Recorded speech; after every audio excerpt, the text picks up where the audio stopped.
बिस्मिल्लाहिर्रहमानिर्रहीम। अस्सलाम वालेकुम नाज़रीन। तो आप सब कैसे हैं? खैरियत से होंगे।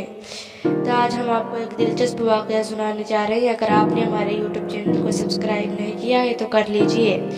दिलचस्प वाक़या सुनाएंगे हम आपको। साइमा के साथ मेरी बहुत ही खुशगवार यादें वाबस्ता हैं। वो मेरी प्यारी सहेली थी। उसका घर हमारे घर से चंद कदम दूर था, इसलिए मुलाकात में आसानी थी।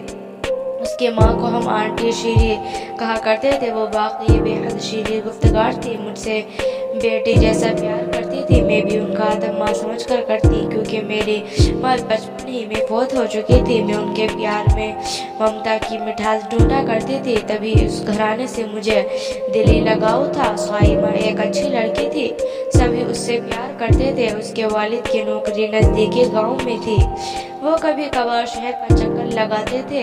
हमारे शहर में सिर्फ एक ही कॉलेज था, वो दरअसल बॉयज कॉलेज था। बाद में लड़कियों को भी दाखिले की इजाज़त मिल गई, क्योंकि हमारा शहर छोटा सा था और यहाँ अभी तक लड़कियों के लिए अलहदा कॉलेज तामीर नहीं हुआ था। साइमा फर्स्ट में थी और पढ़ाई में बहुत होशियार भी थी। उसको बड़ी मुश्किल से लड़कियों के कॉलेज में दाखिला लेने की इजाज़त मिली थी, वरना गाँव के हम अपने बच्चों को आला तालीम दिलवाने के हक़ में होते हैं। सभी उस पर रिश्क करते हैं।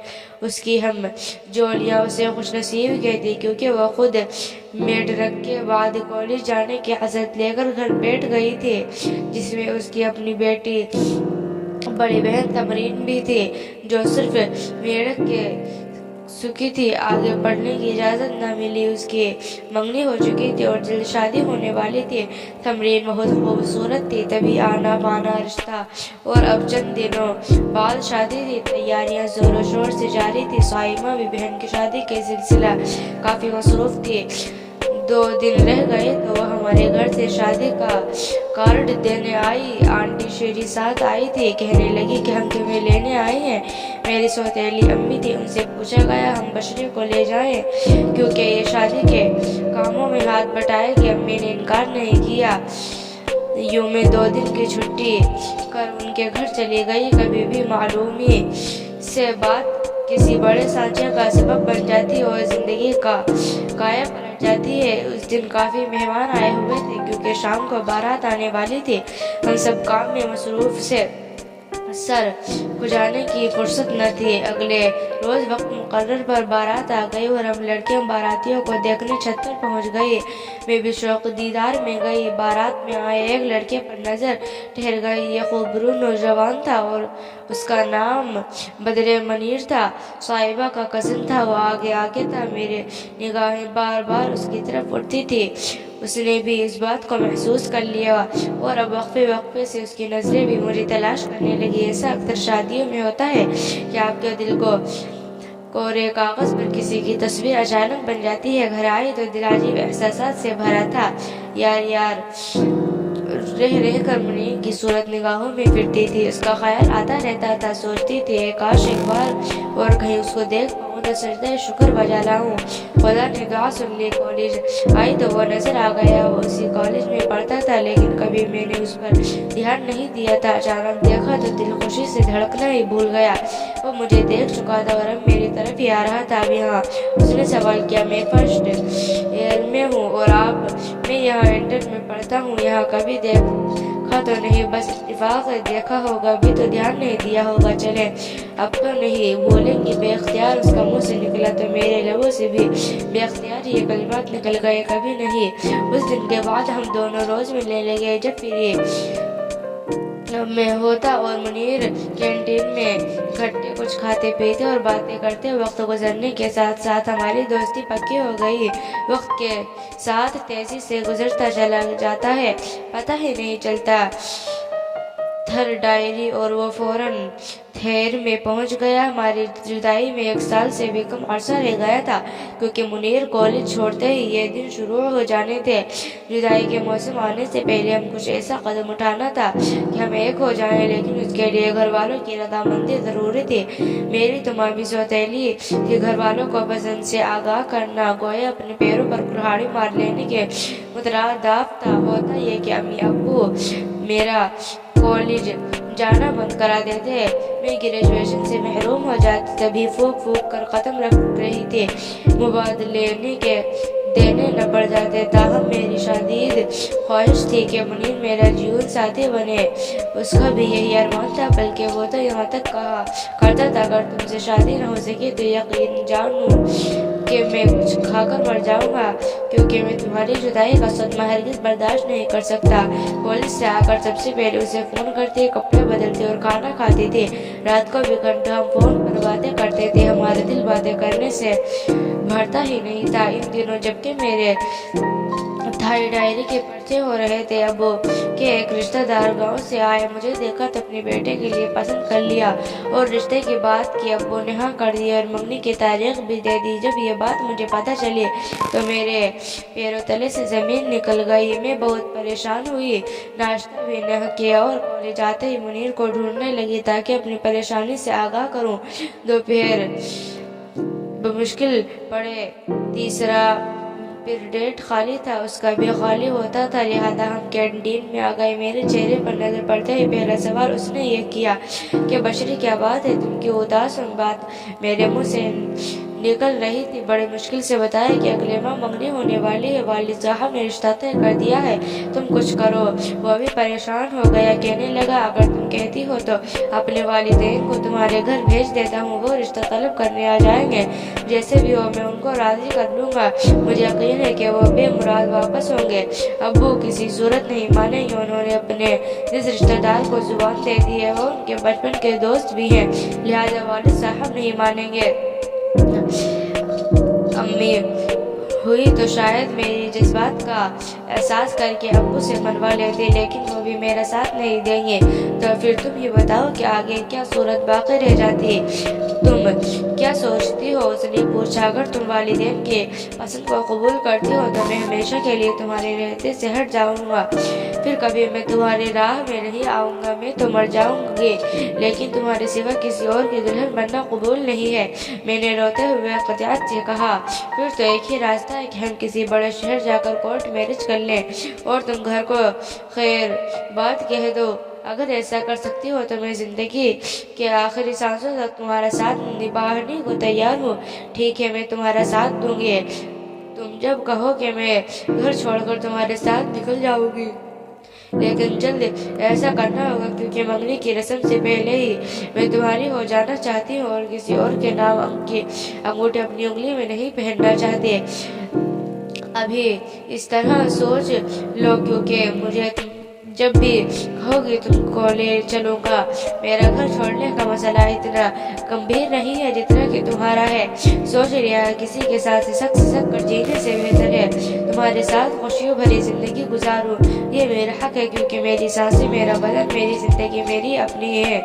तो क्यों मैं अपनी रूह को किसी और के शिकंजे में सिर्फ दूसरों की खुशनुदी की खातिर कायल भी था, तो मैं अपने को उसको कायल कर लिया और फिर हमने कोर्ट मैरिज का प्रोग्राम बना लिया। दिन और वक्त तय हो गया। उसने कहा कि रात को 2 बजे मैं तुम्हारा इंतजार करूँगा, तुम्हारे घर के पीछे गली में आ जाऊंगा। जब रात के 10 बज गए मैं बहुत परेशान हो गई, सोच रही थी कि घर वाले सब सो जाएं तो मैं कपड़े तब्दील करूं और बैग में थोड़ा सा सामान ज़रूरत का और चंद जोड़े कपड़े रख लूं। 12 बजे तक सभी सो गए, तब मैंने नहाकर कपड़े बदले, बाल खुश्क किए, फिर बैग तैयार किया। बहुत आहिस्ता आहिस्ता सारे काम किए कि खटका न हो और न किसी की आँख खुले। मुकर्रर वक्त से 5 मिनट पहले बैग उठाकर मैं घर से निकल आई। दरवाजे की कुंडी भी नहीं लगाई कि खटका न हो जाए। घर का पिछला दरवाजा जो अगबे की तरफ खुलता था और उसको खुला ही छोड़ दिया। चंद कदम आगे आए तो मुनीर एक खाली मकान की दीवार से लगा खड़ा था। उसको देखकर जान में जान आई और वो भी मुझे देखते ही तेजी से मेरी तरफ आया। मेरा बैग हाथ में ले लिया और थोड़ा सा चलने के बाद हम गली के नुक्कड़ पर पहुंचे जहाँ उसने गाड़ी खड़ी कर रखी थी। शुक्रिया है कि किसी ने देखा नहीं और हम हिफाजत मोहल्ले से निकलकर बड़ी सड़क पर आ गए। अब हमारा रुख लाहौर की तरफ था।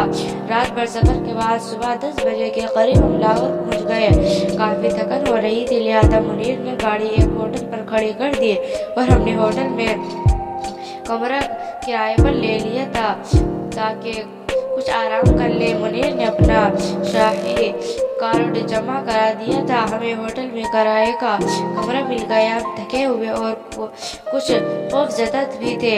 यहाँ पर सुकून माहौल मिला। बिस्तर पर लेटते ही नींद आ गई। 2 बजे तक बेखबर सोते हैं। दोपहर को नहा धोकर खाना मंगवाया। खाना खाकर मुनीर लेट गए तो मैंने सवाल किया कि घर से तो आ गए हैं, अब बताओ आगे क्या करना है। कहा थोड़ी देर सोचने दो कि क्या करना है। पहले निकाह का इंतजाम किया जाए ताकि हमारा साथ जायज़ रहे। वही तो सोच रहा हूँ। यहाँ लाहौर हाई कोर्ट में मेरा एक दोस्त वकालत करता है, उसके पास जाता हूँ। उससे बात करके फिर तुमको आकर कोर्ट ले जाऊंगा और निकाह कर लूँगा। लेकिन इससे पहले हमें रिहाइश का सोचना है। निकाह के बाद कहाँ जाएंगे? उम्र भर तो इस होटल में नहीं रह सकते, ज़्यादा से ज़्यादा 1 हफ्ता रह सके। कोई मकान किराया पर तलाश करना होगा। अभी फौरन थायर के कर्जे देने हैं, ये सारे मसले हल हो जाएंगे। लेकिन वालिदैन को जब पता चलेगा कि हम निकल आए, वो हमको तलाश करेंगे, उसका क्या होगा? इस सवाल पर मुनीर ने मुतफक्कर होकर कहा, हाँ ये ज़्यादा संगीन मसला है। मुझ पर पुलिस केस भी है, बन सकता है और वह अगवा का पर्चा दर्ज कर सकते हैं। मैंने अपने घर वालों को भी नहीं बताया, यकीनन उनको पुलिस गिरफ्तार करेगी। मुश्किलात का सामना उन्हें करना पड़ेगा। ये बातें हम डिस्कस कर रहे थे और परेशान हो रहे थे कि घर से कदम निकालते वक्त तो ऐसा कुछ सोचा नहीं था और अब ये बातें सोच रहे थे। उस वक्त आंखों पर इसकी पट्टी बंधी हुई थी। मुआशिर हक़ाइक़ और मुश्किलात जहन में ही नहीं आए थे और यकीन के अफरीद मुँह फाड़े सामने खड़े थे। मुनीर ने कहा, मैं आसिफा वकील के पास जाता हूँ और कोर्ट मैरिज की बात करता हूँ। देखो वो क्या टाइम देता है, फिर तुमको ले चलूँगा। तुम होटल के कमरे को अंदर से लॉक कर लेना। जब तक मैं ना आऊँ दरवाज़ा बजे भी तो मत खोलना। मैं मैनेजर को बता दूंगा और 2-4 घंटे तक आ जाऊंगा, घबराना नहीं। ये कहकर वो चला गया और मैं उसका इंतज़ार करने लगी। कमरे में बैठी थी, उसको ऑन किया और दिल बहलाने लगी। शाम को मुनीर लौट आया, बतलाया कि आसिफ मिल गया है, कल कागजात टाइप होंगे और गवाहों का इंतजाम होगा, फिर तुमको ले चलूँगा क्योंकि कोर्ट में मेरा बयान भी कल बंद होगा। अगले रोज़ वो सुबह ही चला गया और फिर सुबह से शाम हो गई, मुनीर न लौटा। मेरा जी घबरा रहा था, बार बार घड़ी देखती थी लेकिन वक्त जैसे थमसा गया था। हाई कोर्ट की बिल्डिंग के करीब है खुद कल धमाका हो गया था। बहुत से पुलिस वाले और सराकीर मर गए और बहुत से जख्मी थे। ये खबर सुनते ही कलेजा थाम लिया क्योंकि मुनीर भी तो उधर गया हुआ था। शाम से रात हो गई, वो नहीं आया। खुदा जानता है कि वो रात कैसे गुजारी, पल भर को आँख न लगी। शब भर मुनीर की खैर सलामती की दुआ करती रही। रात का खाना भी न खाया। बेरे ने एक बार दर बजाया मगर मैंने खोला और न जवाब दिया तो वो लौट गए। सुबह हुई और मुनीर नहीं आया तो मैं समझ गई कि कुछ हो चुका है। दोपहर को मैनेजर ने फ़ोन किया। डरते डरते मैंने रिसीव उठाया। उसने बताया कि मुनीर साहब शदीद जख्मी थे। खुदकश धमाके में उनकी टांगें उड़ गई थी। अस्पताल में उनको होश नहीं आ सका। वो चल बसे हैं और उनकी जेब से हमारे होटल का कार्ड मिला तो अस्पताल वालों ने फ़ोन किया है। आप उनके घर वालों को पता दें। मैंने मुनीर का वालिद नंबर लिखवा दिया और मुनीर से कहा, मैनेजर से कहा कि उनको मेरा मत बताएगा क्योंकि हम घर वालों से चोरी छुपे निकले थे और वो कोर्ट मैरिज के सिलसिले में अपने एक वकील दोस्त से मिलने गए थे। बदनसीबी से सांझे की जद में आ गए। ऐसा कहते हुए मैं रो रही थी तो मैनेजर ने कहा, घबराओ नहीं, मुझको अपना भाई समझो और जहाँ कहो में पहुँचाने का इंतजाम कर देता हूँ। अलबत्ता सामान आप साथ नहीं ले जा सकते, यह हमें मुनीर साहब के वारिसों के हवाले करना होगा। मैंने कहा, ठीक है, मैं थोड़ी देर में सोच कर बताती हूँ। मैनेजर पर मुझे एतबार न था। यकीनन वो मुझको पुलिस के हवाले करना चाहता था। वो महज मुझको तसल्ली दे रहा था। तब है मैंने अपने दानिश में चालाकी से काम लिया। बेरे को बुलाकर 2000 रुपये दिए और कहा कि तुम मेरे भाई हो, किसी तरह मुझे यहाँ से निकालो, लेकिन इस तरह कि मैनेजर को खबर न हो। बेरे ने कहा, 2000 नहीं, अगर 5000 दोगी तो तुम्हें यहाँ से ऐसे निकाल लूंगा, किसी को कानो कान खबर न होगी, वरना पुलिस अभी यहाँ पहुँच जाएगी। ये दुश्वार काम है, मेरी नौकरी खतरे में पड़ सकती है। उस वक्त मैं बहुत घबराई हुई थी, घर वालों से खौफजदा दिखे कुछ ना सोचा, ऊपर से पुलिस का डर था कि मैनेजर जरूर कोई ऐसी कार्रवाई करने में लगा है कि चंद लम्हों में बाद गिरफ्तार हो जाऊंगी। हालांकि धमाके में जान में बहक होना मुनीर के लिए तो एक हादसा ही समझा था, मगर मेरा उसके साथ घर से भाग आना जुर्म ही गर्दाना जाता। बस मैंने 5000 बेरे को दिए और उसने मुझसे होटल से बाहर जाने का दूसरा रास्ता दिखाया। जब मैं पहली सीढ़ी से बाहर आई तो किसी ने नहीं देखा, वहाँ टैक्सी खड़ी थी। बेरे ने मुझको उसमें बैठ जाने का इशारा करके कहा कि ये तुमको मेरे घर ले जाएगी, वहाँ जाकर आराम से बैठ जाना और मैं ड्यूटी खत्म करके आ जाऊंगा, फिर तुम जहाँ कहोगे तुमको पहुँचा दूंगा। मुनीर का सामान मैंने होटल में रहने दिया था, सिर्फ अपना बैग जिसमें मेरे कपड़े, नकदी और कुछ जेवरात थे साथ लिया। टैक्सी ड्राइवर ने मुझे बेरे के घर के दरवाजे पर उतारा, शायद वो उसी को जानता था। बेरे का नाम इफ्तिखार था और ये ठीक आदमी नहीं था। होटल में जो मर्द आयाशी के लिए आकर ठहरते थे, ये उनको गलत किस्म की तफरीह मुहैया करने का जरिया था, लिहाजा उसका राब्ता उस बाजार से भी रहता था। इफ्तिखार रात को आ गया, उसके घर में ख्वातीन नहीं थी, अकेला ही रहता था। आते ही उसने एक औरत को फोन किया, थोड़ी देर में वो औरत आई, दोनों ने कुछ देर तक दूसरे कमरे में गुफ्तगू की। फिर बोला, बशरी बीबी ये मेरी खाला है, करीब ही रहती है, तुम उनके घर चले जाओ, क्योंकि मैं यहाँ अकेला रहता हूँ, लिहाजा तुम्हारा यहाँ रहना मुनासिब नहीं है, ये तुमको कल यहाँ पहुँचा देंगे, चाहो तो अपना सामान रहने दो या साथ ले जाओ। खाला ने कहा, उनका सामान यही रहने दो, कल मैं मंगवा लूंगी, अभी रात हो रही है और हम दोनों औरतें टैक्सी में जाएंगे, सामान ले जाना ठीक नहीं है, हो सकता है कि उनके बैग में जेवर वगैरह या कोई कीमती सामान भी हो। मैं मुनीर की हलाकत के सदमे से नहीं जान थी, ऊपर से खाला की हम दर्द दाना बातें और बार बार गले लगाकर कहती थी, मत रो मेरी बच्ची, रोना नहीं, मुझे माँ समझो, जैसा कहोगी वैसा ही होगा, भरोसा रखो, कल तक तुझे तेरे घर पहुँचा दूंगी। इस शातिर औरत ने मेरा सामान इफ्तिखार के हवाले किया और मुझे टैक्सी में बैठाकर उस जगह ले आई जिसको बाजार हसन कहा जाता है। मैं जब यहाँ आई और माहौल का अंदाजा हुआ तो हक्का बक्का रह गई, मुनीर के मरने का गम भी भूल गई, सामने अपनी इज्जत की मौत नजर आ रही थी। उस जगह आने से तो मर जाना क्या बुरा था, काश मैं मुनीर के साथ ही धमाके में उड़ जाती। मैं थर-थर कांप रही थी, हाथ पैर फूले हुए थे। औरत कोठे पर लोग आ गए थे, मेरी आंखें हैरत से फटने लगी कि उनमें एक पुलिस अफसर के साथ मेरा कज़न मुनसब खान भी था। मुनसब को देखकर समझ में न आ रहा था कि रोयूं या हंसूं। मैं हिम्मत करके पर्दा हटाकर उसकी तरफ दौड़ी और उसके पास जाकर रोने लगी। वो मुझे देखकर हैरान और परेशान हो गया तो मैंने कहा, मुझसे मैं रास्ता भूल गई थी और ये लोग धोखे से यहाँ लाए हैं, खुदा के लिए मुझे यहाँ से ले चलो। कब लाए थे ये तुमको? अभी थोड़ी देर पहले मैंने देखा। औरत खौफज़दा हो गई, उसने बांधे और फिर मुनसब से कहा कि बेशक उसको ले जाओ, क्योंकि अभी मैंने उसके पैसे नहीं दिए। असल मुजरिम होटल का बेरा इफ्तिखार है, उसका सामान भी उसके पास है, भाई उसे फरोख्त कर ले आया था। मुनसब मेरी सौतेली वालिदा का भांजा था, वो मुझे साथ ले आया और अपने दोस्त पुलिस वाले से कहा, ये मेरे खाला की बेटी है, इसलिए बात नहीं निकलनी चाहिए, वरना खानदान उनकी बदनामी होगी। गलती से बदमाशों के हाथ चढ़ गई। शुक्रिया, हम यहाँ पर वक्त आ गए, बहरहाल मैं सुबह ही इसको घर ले जाऊंगा। तुम इफ्तिखार से उसका बैग बरामद कराओ जिसमें उसका शनाख्ती कार्ड, जेवर और नकदा रकम है। वो रात मैंने उन सब के साथ गुजारी, गर्चे मेरा दिल मुनीर के लिए दुख से भरा हुआ था, मगर मैंने उन सब पर यह जाहिर न होने दिया कि मुझको मुनीर का दुख है और मैं उसके लिए रो रही हूँ। गुनाह मुनीर ने मेरे साथ नहीं किया, क्योंकि वो निकाह के बाद जायज़ रिश्ते से मिलना चाहता था ताकि खुदा हमसे खुश होकर मौत نے اس کو مہلت نہ دی۔ اللہ تعالیٰ نے اس کو گناہ سے بچا لیا۔ وہ ایک سچا انسان تھا، مگر منصب میں خود پر قابو پانے کا حوصلہ نہ تھا، اس لیے مجھے اس بازار کی زندگی بننے سے تو بچا لیا تھا، مگر خود اپنے جذبات پر قابو نہ رہ سکا۔ جب میں زارو قطار رو رہی تھی تو وہ شرمندہ ہوا اور اس نے مجھ سے وعدہ کیا کہ وہ مجھ سے شادی کرے گا اور معافی بھی مانگی، مگر اب کیا فائدہ تھا؟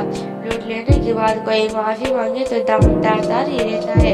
اگلے دن منصب مجھے گھر لے آیا اور میرے والدین کو سمجھایا کہ اس کو کچھ مت کہنا، جو غلطی ہوئی ہے اس کو معاف کر دیجیے اور شکر کیجیے کہ اس کی عزت اس بازار میں نیلام ہونے سے بچ گئے۔ اس روز اگر میں اپنے اس پولیس افسر کے ساتھ وہاں نہ جاتا تو نجات اس پر کیا قیامت گزر جاتی۔ اللہ کا کرم ہوا، میرا وہاں جانا آپ کے رزق کے تحفظ کا سبب بن گیا، اور شاید منیر کی موت بھی اس طرح لکھی ہوئی تھی کہ وہ بھیانک حادثے میں اس طرح دنیا سے چلا گیا۔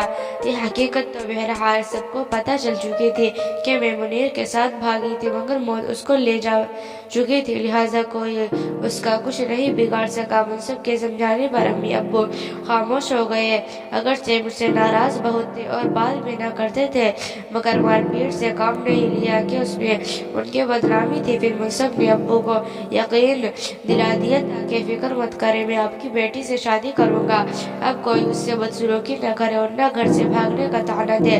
منصب ہر دوسرے تیسرے دن مجھے فون کرتا تھا اور میری خیریت دریافت کرتا تھا۔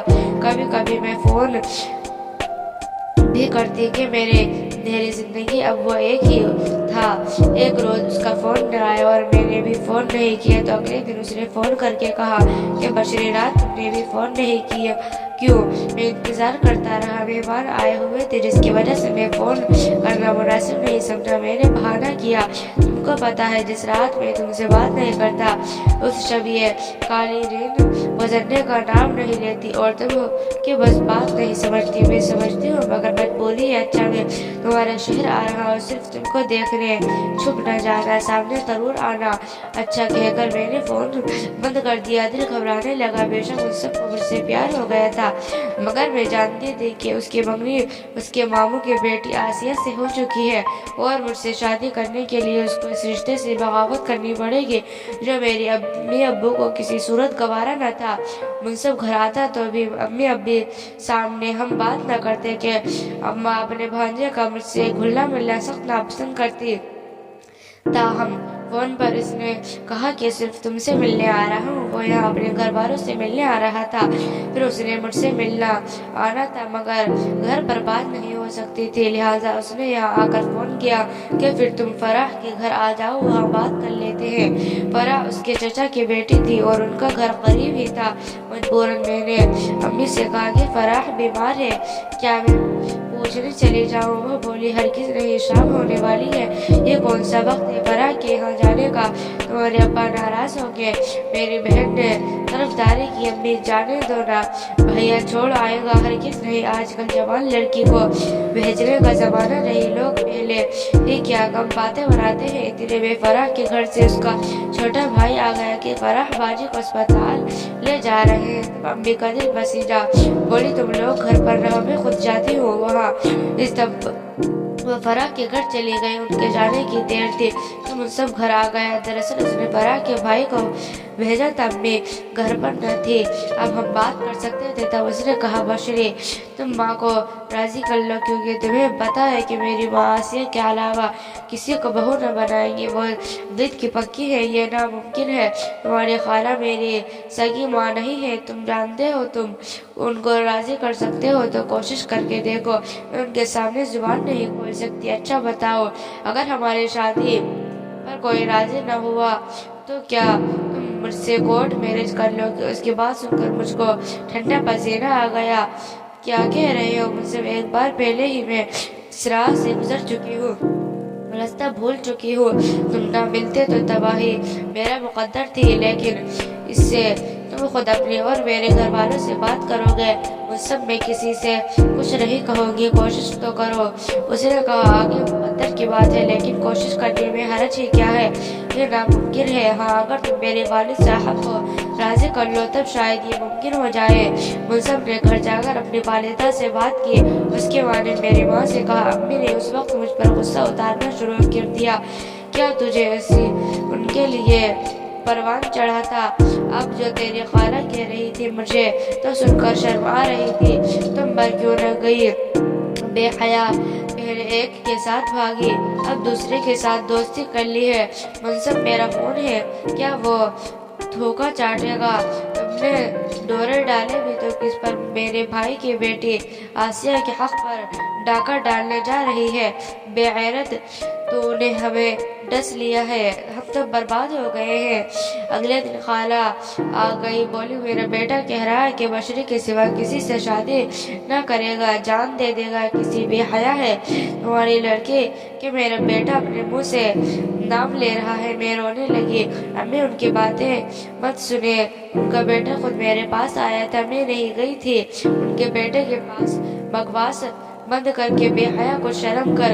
लड़के ऐसी लड़कियों से शादी नहीं करते जो घर से भाग चुकी हो। इसने तुमसे शादी भी ली तो कुछ दिन बाद छोड़ देगा। वो हमारा खून है, मैं उसको अच्छी तरह से जानती हूँ। अम्मी ने मुझको इतने सुनाया कि मैं खून के आंसू रोने लगी। आखिरकार कमरे में बंद हुई, तभी फोन की घंटी बजी। मुंसब का फोन था। उसने कहा, सीधी उंगलियों से घी नहीं निकलेगा, हमारे बुजुर्ग यूं मानने वाले नहीं है। मैं किसी कीमत आसिया से शादी न करूँगा और अपनी असमत का काहुर मेरे हवाले कर चुकी हो तो बेहतर है कि शादी भी मुझसे कर लो। कैसे करूं? कोई मानता नहीं। रोते हुए मैंने कहा, ऐसा ही जैसे मुनीर के साथ भागकर शादी करने चली गई थी। मेरे लिए क्या घर की दहलीज पार नहीं कर सकती है? जबकि मैंने तुम्हारा मादी को ऐशूब नहीं बनाया, तुमको वापस घर पहुंचाया। क्या अब भी मेरी मोहब्बत का एतबार नहीं? हिम्मत करो और घर से निकलो। हम कराची जाकर कोर्ट मैरिज कर लेंगे। अगर जब वो मुझे उकसाता रहा और मुझे वहाँ की बातें याद आ रही थी, तब बिन सोचे समझे मैंने कह दिया, मैं आ जाऊंगी, जगह बता दो। उसने वक्त और जगह बता दी और कहा कि मैं लेने आ जाऊंगा।